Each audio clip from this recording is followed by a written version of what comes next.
I'm here in the cigar lounge at the new Egan Stock and Barrel location for our match recap.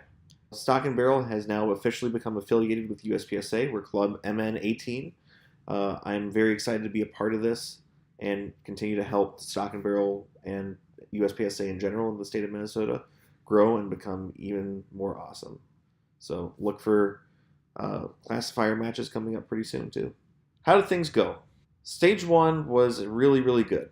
I came out with the stage win in carry optics, and I felt really happy with my hits, my movement, reload, everything.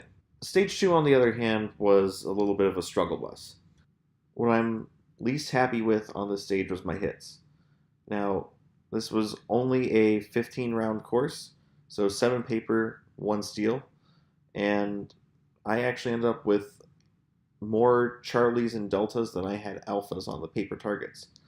And looking at this course of fire, you're thinking, okay, there's a lot of hardcover, a tuxedo target, some 3/4 targets. Probably didn't get good hits on those. But really, my worst hits were actually on one of the wide open targets that I hammered while I was shooting on the move.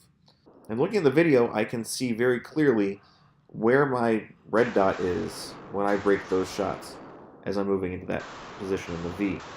And I mean, it was clearly off towards like the C and D zone off to the left.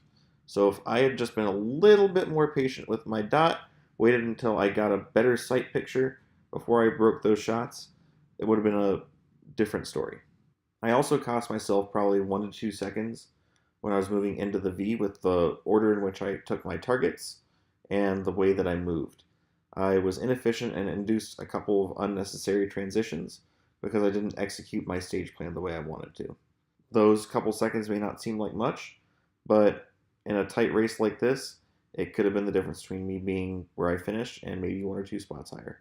Another thing that I really need to work on is hitting alphas on headshots.